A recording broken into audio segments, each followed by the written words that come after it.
Hello, I'm Daniel Torres. Welcome to this FMCG Guys podcast. I'm joined today by my co-host, Efrain Rosario. Hi, Efrain. Hi, Daniel. How are you? Good to Very see you as well, always. very well. Good as always, good as always. And excited to talk about the topic today. Yeah, absolutely. Well, Daniel, question for you is when do you actually start to think about your holiday shopping, like your gift shopping? Well, I'm pretty bad. I'm pretty bad because I normally wait till the last minute. Um, but I think that people like you who have kids probably are more planned than I am. Maybe. I mean, I would tend to think that I'm probably maybe a bit more plain than you are, but certainly room for improvement. That's for sure. But I think what's interesting is that obviously we have a lot of shopping holidays and it's peak season as we covered in one of our previous episodes. Yeah, exactly. And as we talked about in the last episode that we talked about peak season with Nabil Malouli, it's like before you just bought things before Christmas, and in the US you had Black Friday, and that's pretty much it. And here in Europe we didn't have really any special event to shop. You just shop for Christmas, right? But now you have Prime Day, of course, Black Friday, which has become huge in Europe, Cyber Monday, and the biggest event in the world, which is Singles Day. Yeah, I'm always amazed when we talk about the scale of Singles Day and just how big it really is. I think our guest today is going to go into that in a bit more detail, but I think last thing I read was that it was 7 times the size of Prime Day. So it just gives you some perspective as to how big Singles Day really is in terms Yeah, of sales. yeah. No, and our guest today is Julie Landau. She's been in Asia for over a decade and has worked, for example, with Lazada over there. So she's somebody that really knows the continent and the dynamics of Singles Day. And specifically, she specializes in enabling companies to be successful in Southeast Asian markets. So that's what we're going to talk to her about today.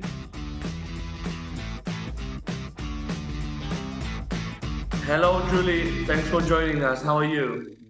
I'm good, thank you. Hi, Daniel. Hi, friend. Hi, Julie. Nice to see you again. I think last time we met, we were in a cafe by the Arc de Triomphe. So slightly different setting, but good to see you as always. Thank you. Yeah, it was definitely like the best setup we can have to meet for the first time. Absolutely.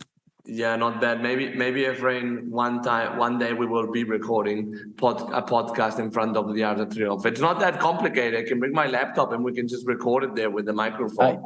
Daniel, I'm fine to come join you in a spot in Las Ramblas as well in Barcelona. I'm game. So Well, let's do it. If we do it in the Ramblas, we'd probably not have no laptop and no microphone by the time we finish the podcast. Perhaps. Yeah, we'd have to keep a watchful eye for sure. Yeah. So thanks, Julie, for joining us all the way from Asia for the podcast, and very keen to talk to you about Singles Day. But first of all, maybe for our audience to get a bit acquainted with you, can you tell us a bit about yourself and what you're currently doing? Yes, sure. So first, thank you for giving me the opportunity to bring some Asian vibes to your podcast.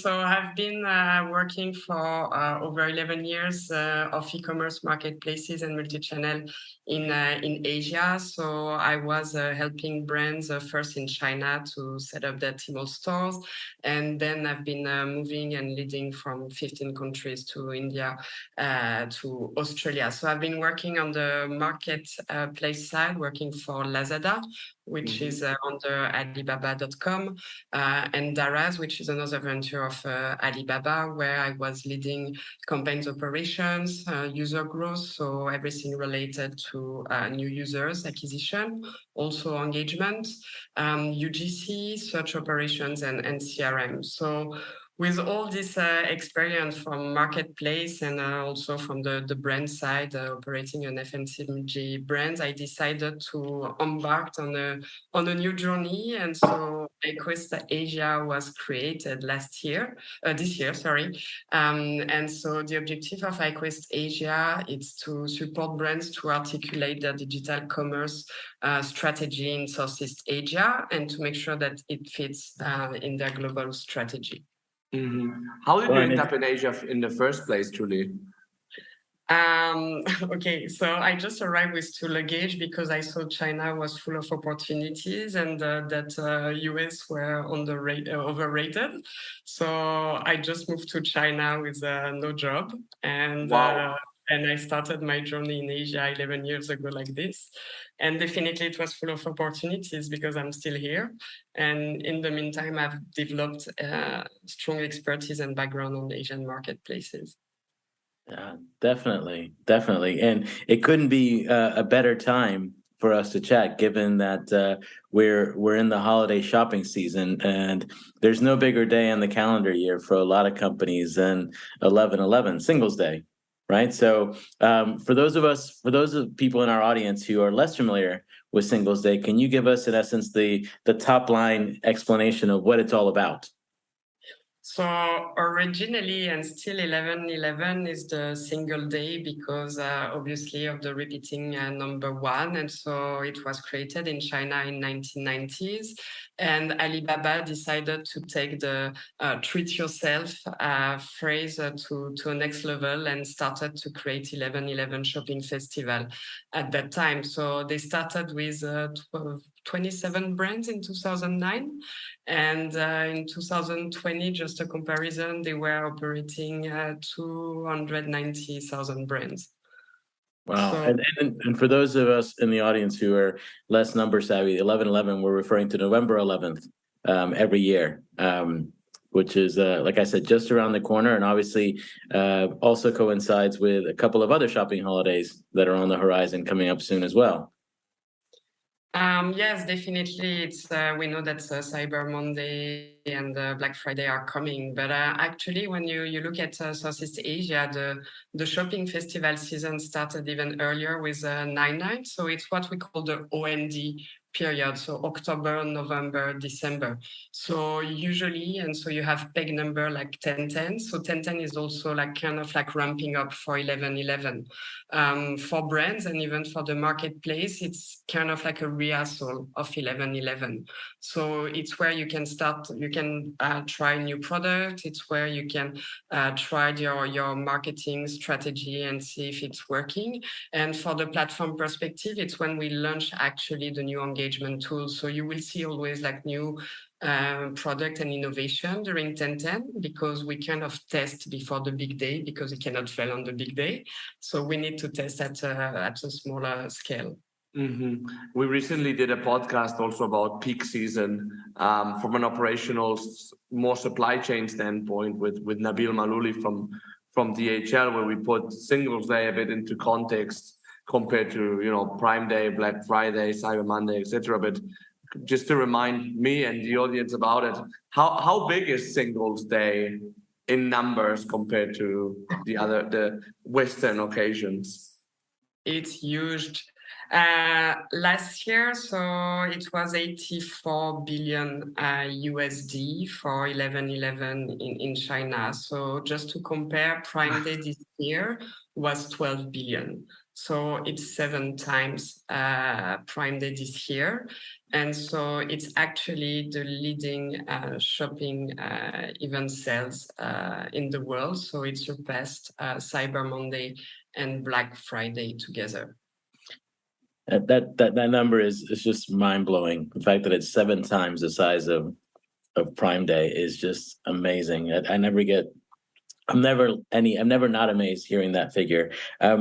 That being said, given that it's a holiday that was created and obviously very strong in Asian markets, what kind of opportunity is there, or how big is the opportunity for European brands to participate in Singles Day?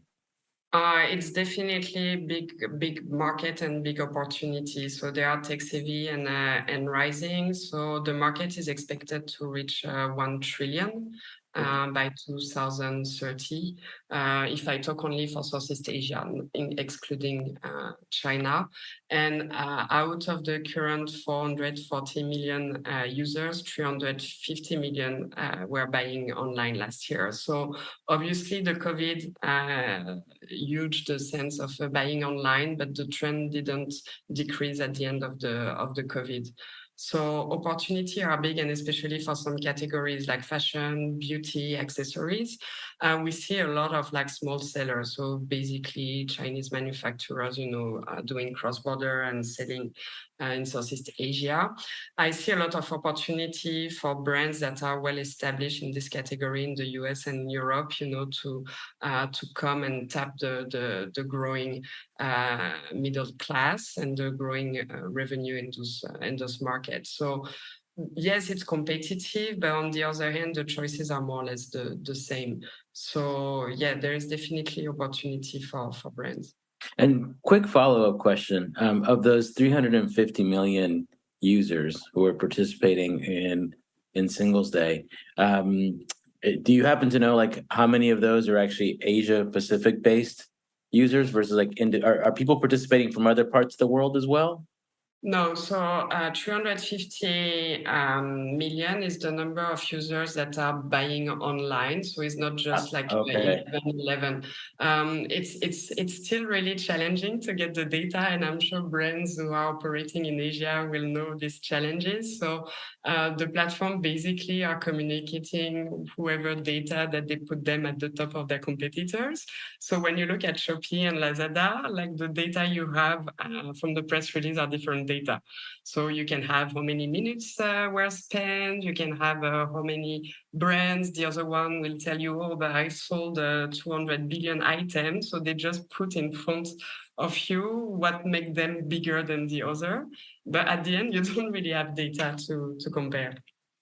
Yeah, and the 350 million, by the way, that's in Southeast Asia, right? Not excluding China.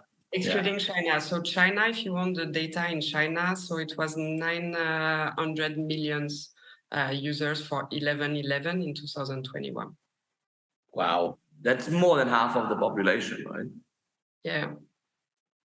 Yeah, and in Southeast Asia, 86% are buying online. So that's definitely a big opportunity. And for brands that are not online, definitely there is no future. And for those who are online but still struggling to go or not on single day, I understand the challenge, especially for high-end brands. But on the other hand, it's also about market share and market penetration. Mm-hmm. So, and especially for luxury brands, they're still shy because the platform are not operating at the right level to deliver a good customer experience. But if you see China, they were complaining exactly about the same 7 to 5 years ago. And nowadays, when you look, like all luxury brands are on the luxury pavilion, which is even like going a step further. So now you can buy on the metaverse. So, and Panray is I just launched a new watch actually with a local Chinese designer. They also did it in Singapore. So in Singapore, they launched the Panray and Razer exclusive watch. So there is definitely not maybe the level of customer experience they can deliver in the store, but it's still the visibility and the branding that you need to build being on this platform. Yeah, so do you feel like basically what you mean is that Southeast Asia, European brands have not evolved or are not as developed as they are in China, for example, and they're missing an opportunity there?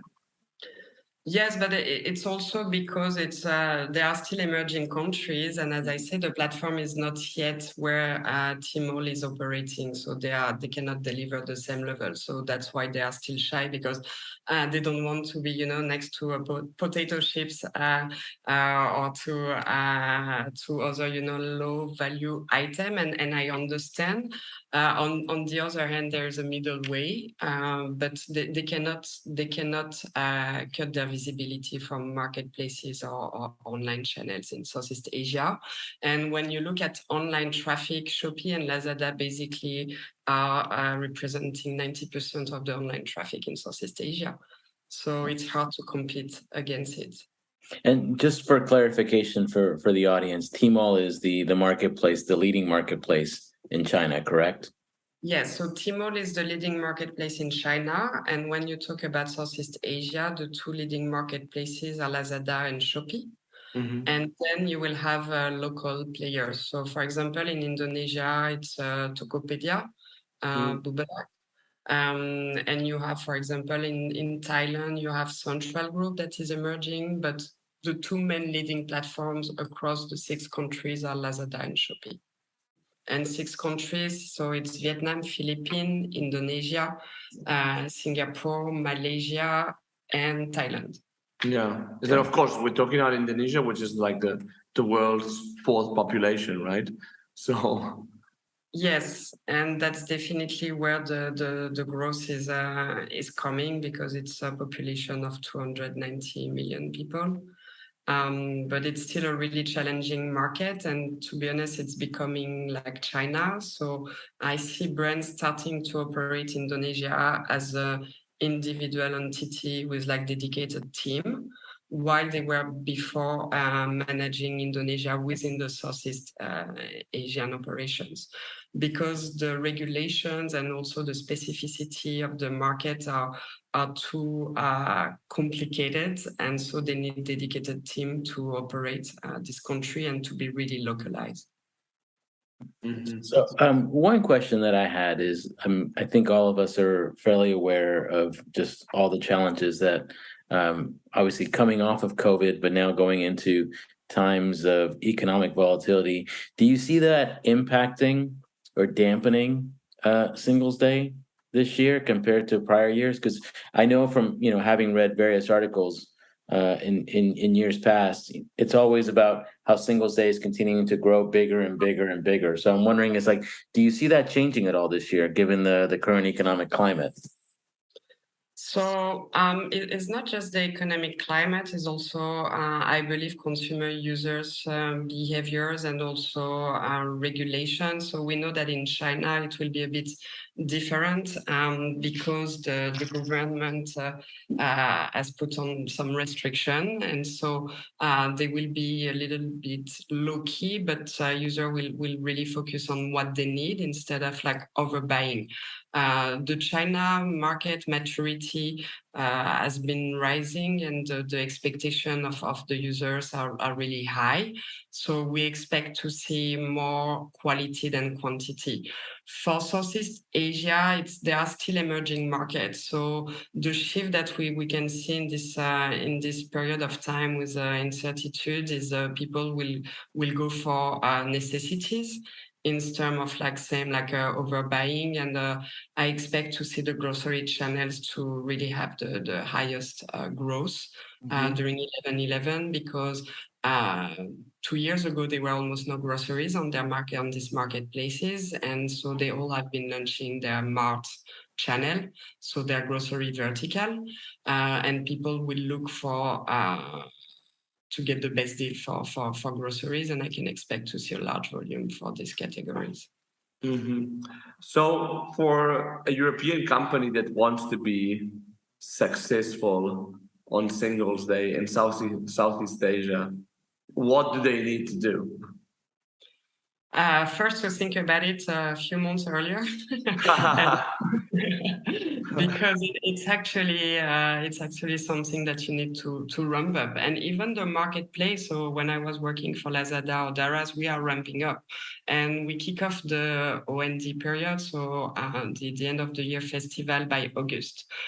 Because there is so many operations, so many cross-functional teams to align in order to make sure to deliver by 11/11, meaning that we are also reflecting this planning on the brands, and we are asking the brands, to be prepared to provide their input and feedback by September. So that's where we build the barter brands. So what will be the marketing promotion strategy with brands? So we need to know exactly what's going to be their campaigns strategy, how many traffic they're going to bring to the platform, which kind of product they're going to sell, what will be their hero product, are they going to participate into special program or promotions, and everything is happening in September. So I would say one of the first best practice is really your planning to be successful, and the second thing is that you need to have to launch on the platform earlier during the year, because you need to test and learn and see how everything is working. And to be successful during 11/11, it's actually a full year preparation and throughout the year. The platform are all algorithm based. So if you don't build the right product performance before 11/11 and you start to do it 1 month before, there is no chance that you're going to have the visibility and the traffic to be successful. So is that a common trend that you've seen, that European brands wait till the last minute to launch for Singles Day? I would say that now with more practice. So 5 years ago, when I was working with Lazada, trust me, we were working around the clock, because like we were even getting like all the inputs like a few hours before, and despite the fact that we are trying to prevent that. But brands that have been operating for a few years now, they have a playbook in place and they know how to optimize the operation, or they are using enablers. And the enablers have the skills to make sure that they will be ready for 11/11. But for brands that are just starting in the market, I think they are going through a lot of learnings, and they might manage their expectation for their first 11/11. So, just from your experience, if you had to tell somebody you need to start planning X months in advance of Singles Day, what would that number be? And maybe it's a conservative number in terms of, like, at least no less than this. Reasonably, at least 2 months.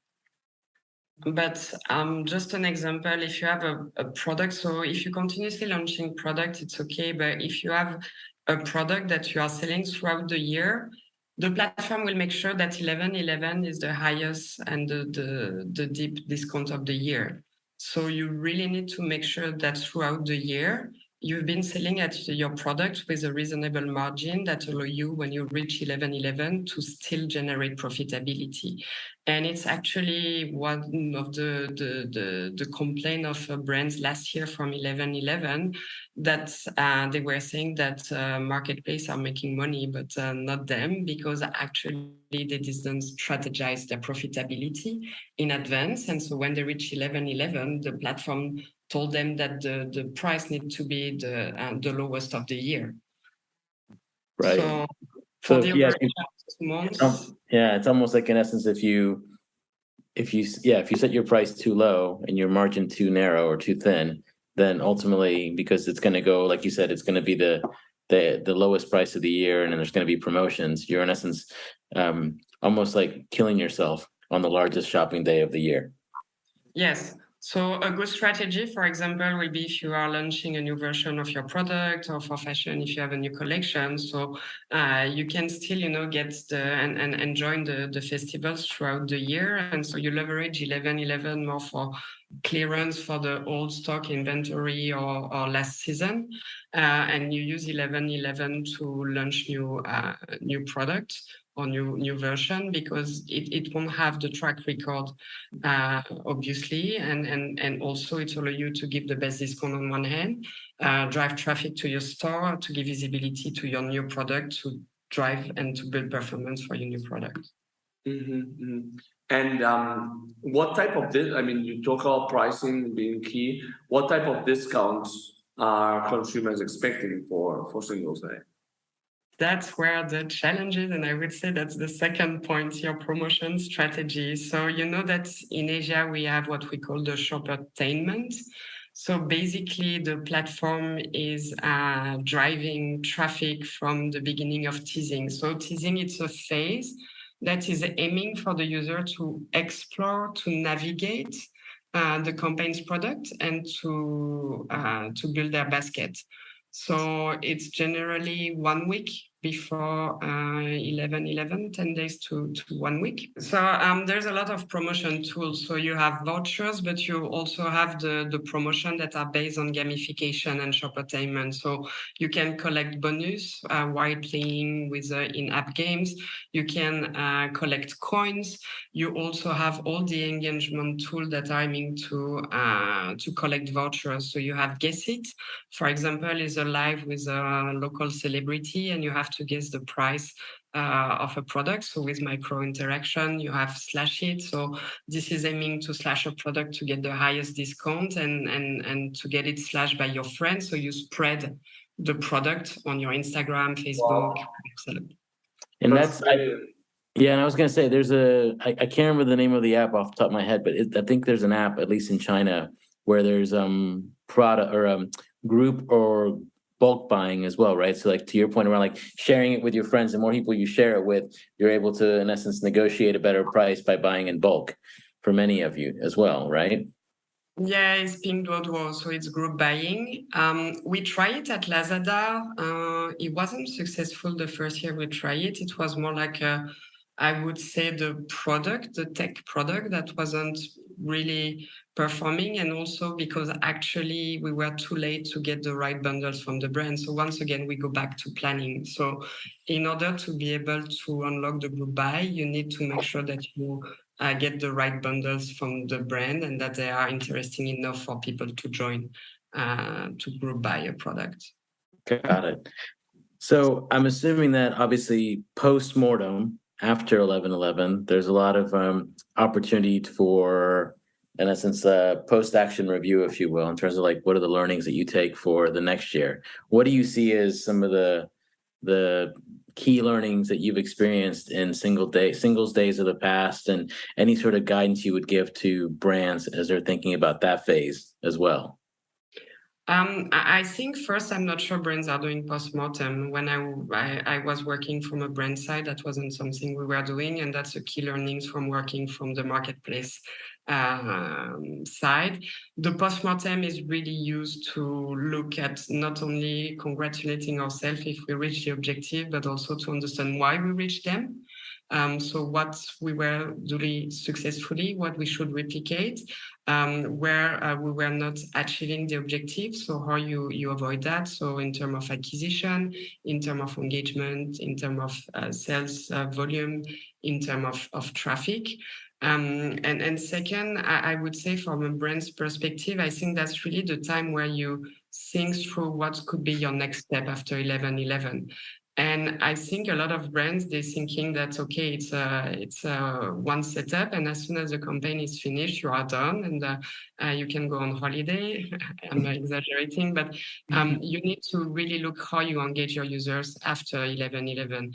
Marketplaces are not going to engage your users, for sure. And marketplace have a churn rate of 87% 3 months after 11/11. So only 7% of the users from 11/11 will stay on the marketplace and buy and re-engage.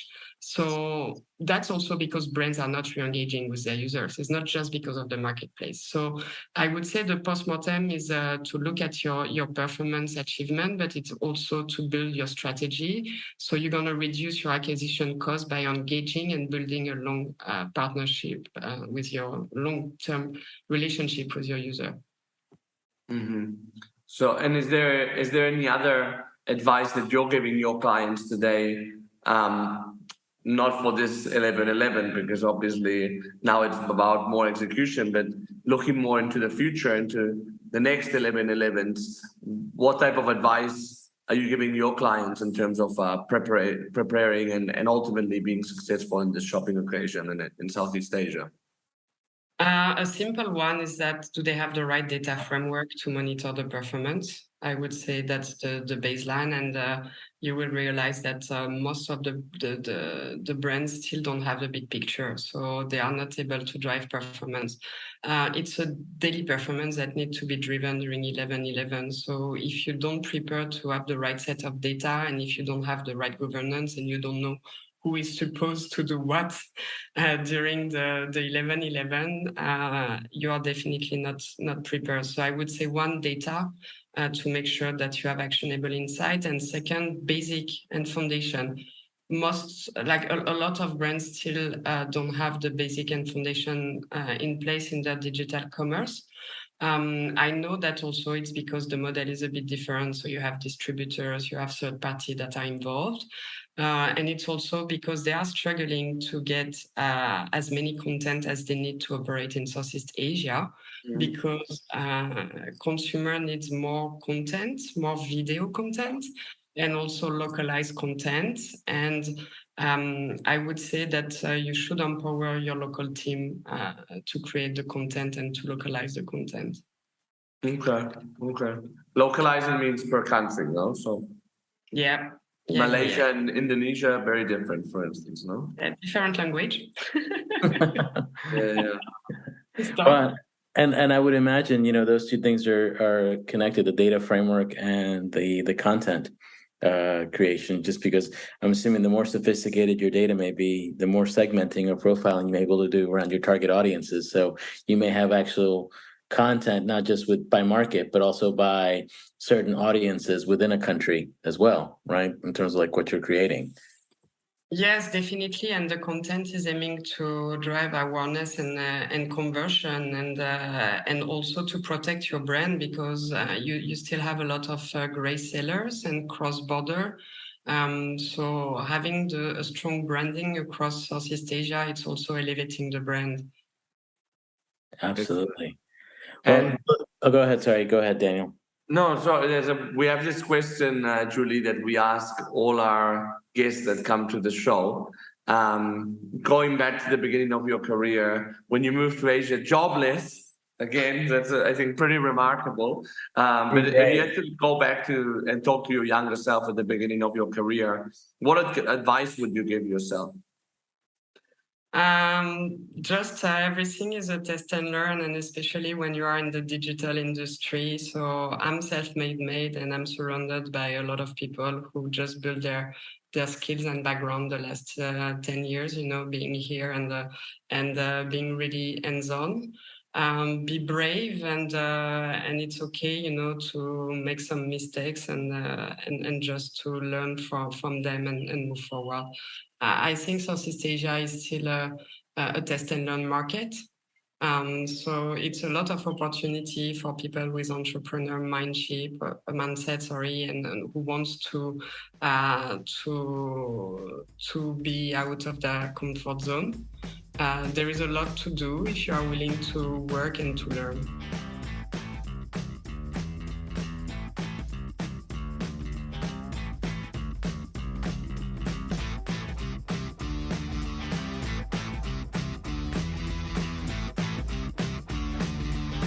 This was Julie Landau.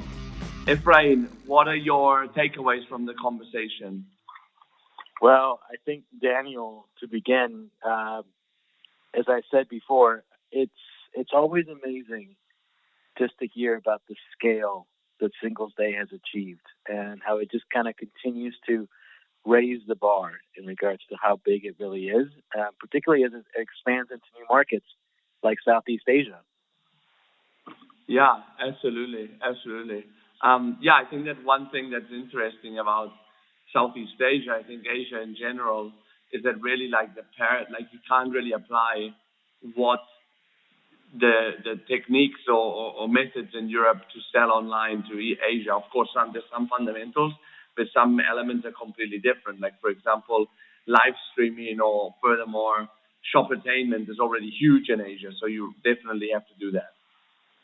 Yeah, absolutely. I mean, actually, it's quite the opposite, right? Whereas we tend to think of trends like live streaming and shoppertainment, in the past, having migrated from west to east. This is actually the opposite is happening, where it's much more developed in Asian markets than it is in European or the U.S. market, for example. So, yeah, definitely lots of things that I think for us to learn from Asian marketplaces, for sure.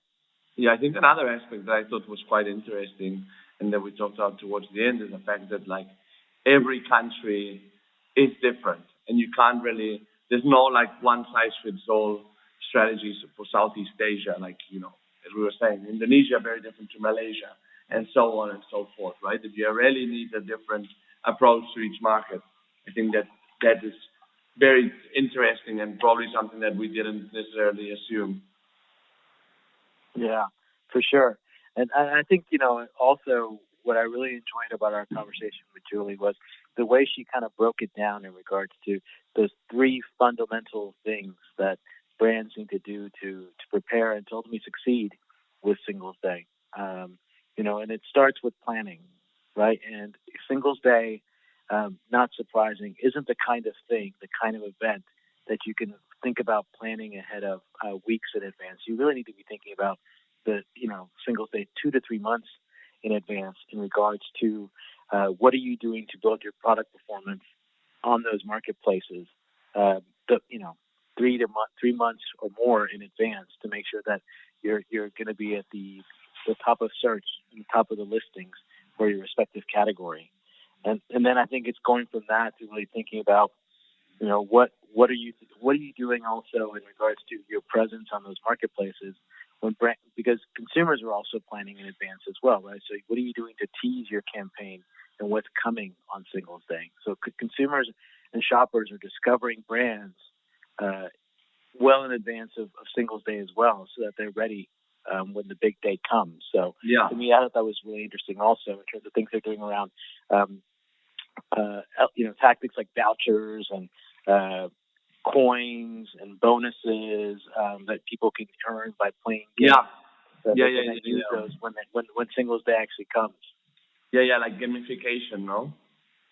Yeah, absolutely. I mean, I think that not something that I'm directly familiar with, but I can certainly, see how that could be very, very appealing to consumers and shoppers. Yeah, no, indeed. Well, look, that was very interesting. Hopefully our audience is more prepared for probably next year's Single Day and also more acquainted with this, I would call it phenomenon, really. Well, thanks, Ephraim, for joining me again on the show. And thanks to our audience as well for tuning in. A reminder to follow us on LinkedIn if you're not following us yet. We share all our content and also some video content and some other interactive content there. And also our brothers in arms in the US, the CPG guys who are releasing bi-weekly content on a number of CPG-related topics. Well, we'll see you in the next show, and thanks for joining us again. Bye.